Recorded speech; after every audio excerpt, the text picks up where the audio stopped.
Hi, everybody. This is Adam Elenbaas from Nightlight Astrology, and these are your horoscopes for January of 2019. So this horoscope in particular is for Libra. We're going to be taking a look at the month ahead for you if you're a Libra rising or a Libra sun sign, either one. And I'm condensing things a little bit this month because I'm running behind. That's typical for me around this time of year because I'm just finishing up my annual Kickstarter and typically am on vacation in vacation mode. So I apologize for these getting out just a little bit late. First of all, I don't know why I do not have my outer planets in. Here we go. So most of the entire month's astrology is focused on your fourth house. January of 2019 is the story of Capricorn. There's one exception we're going to talk about between Jupiter and Neptune. It's all about Capricorn energy. Start the month, the sun conjoins Saturn in the fourth house. On roughly January 5th, there's a solar eclipse in Capricorn in your fourth house. On January 8th, Mercury will move into Capricorn in your fourth house and enter into a square with Mars in Aries in your seventh house. And then thereafter, you've got the sun conjoining with Pluto around the 10th, the 11th. Between the 12th and the 13th, Mercury will conjoin with Saturn in the fourth house. So as you can see, it's the month of Capricorn. Oh, and let's not forget, around the 21st, Mars in Aries in your seventh house will also square Saturn in Capricorn in your fourth house. So maybe you could extend things a little bit and say that it's a fourth house, seventh house kind of month. But that's where the major lineup of energy is taking place, is Capricorn in the fourth house. So let's talk about that really briefly. So first of all, fourth house, the house of home, family, roots, property. There's a lot of action going on in the most domestic sphere of the birth chart for you this month. An eclipse, usually a new moon solar eclipse, signifies a new beginning. But this is a Saturnine new beginning. This is a new beginning that's really about Saturn's movement toward Pluto in your fourth house. So we're talking about major reforming of values and even deep values around home, family, karma, deep issues with parents, karma with your parents, issues about property. Where am I living? What feels like home? Am I buying? Am I selling? Also questions about your ancestral past, karmic patterns from the past that you have inherited and that you're maybe looking at.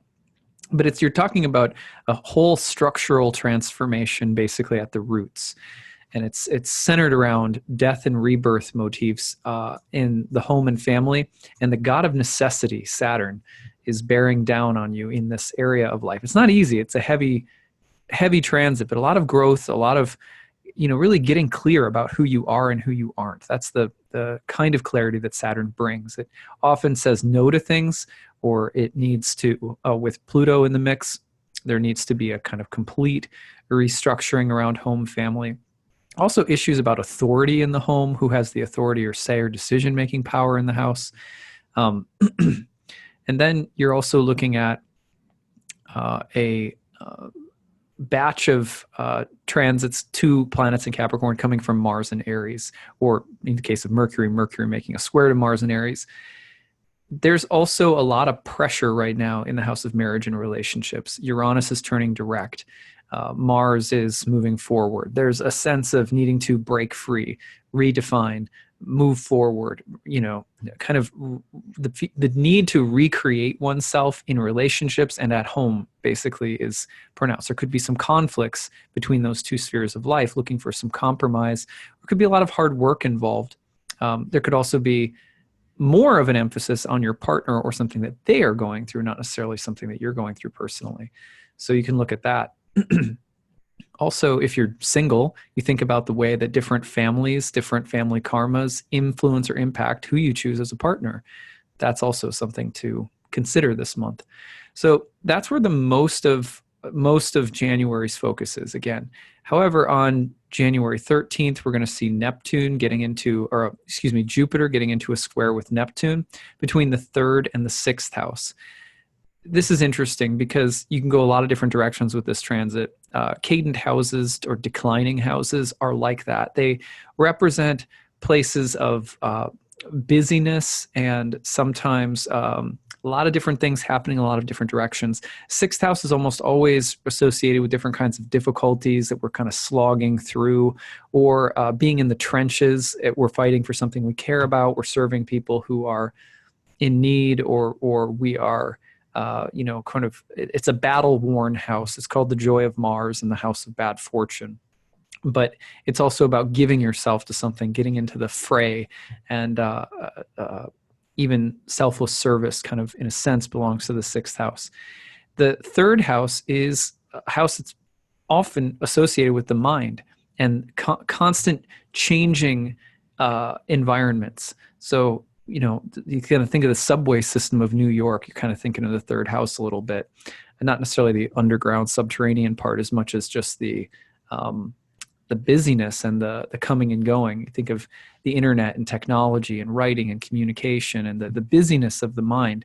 The mind is messenger and so forth. So sometimes mental and emotional struggles are going to come up when you have a transit between your third and sixth, fire and water, in places that can be fraught with a little bit of difficulty and a more of a mental or intellectual emphasis. So this could be a time where there's just a little bit more mental and emotional movement and turmoil and stress. But also Jupiter and Neptune are very inspiring and expansive. You're thinking of imagination, dreams, fantasy, myth. You're thinking of broadening perspectives, otherworldly or other alternative states of consciousness. It's a bizarre transit, frankly, to be happening in the midst of so much emphasis in Capricorn, because Capricorn, in a sense, very contractive. This is very expansive. It's an interesting juxtaposition. But when you see it between your third and sixth house in particular, you're also thinking about your mind and the battlefield of your mind, communication, and the need to implement ideas, even if there's a lot of work involved.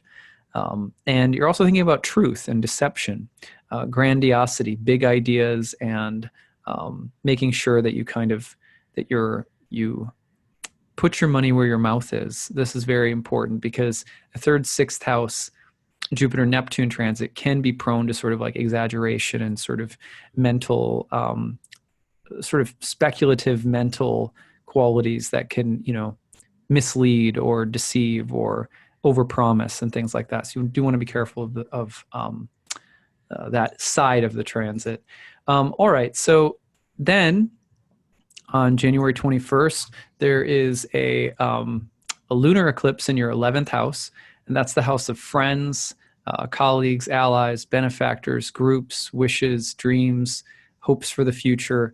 It's you've had eclipses in this house for a while now. So eclipses in this house can mean your allies are changing. There's trouble with friends or within groups or organizations that you belong to. There's turnover.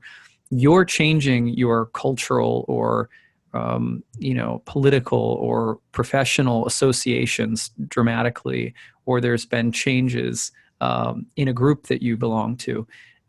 These kinds of changes, again, have been happening for like a year and a half or so, with eclipses falling in Leo in your 11th for quite some time now. This is kind of like the grand finale. Everything's, going to start kind of this culmination, but things will start winding down after this. So you got at least, a few more months beyond this eclipse of seeing these changes kind of roll through. And then remember, you've also got eclipses starting to come through in Cancer in the 10th house, your career house, and then 4th house, home and family. Big areas of change in the year ahead. We'll be talking more about those later in the year. So that eclipse again in the 11th house on January 21st. And then to end the month, really big transit toward the end of the month, January 22nd, you've got Venus getting together with Jupiter and Sagittarius in the 3rd house. I like this Venus-Jupiter dynamic with Neptune.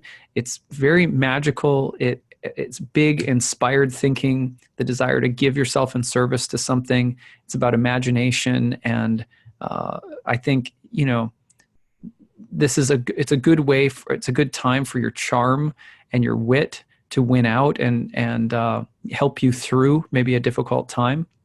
Or it's a interesting time for your relationship with siblings and things that may be happening in their lives. And also you could think just generally Venus and Jupiter often brings benefits through friends or even sometimes through women, Venus being the goddess.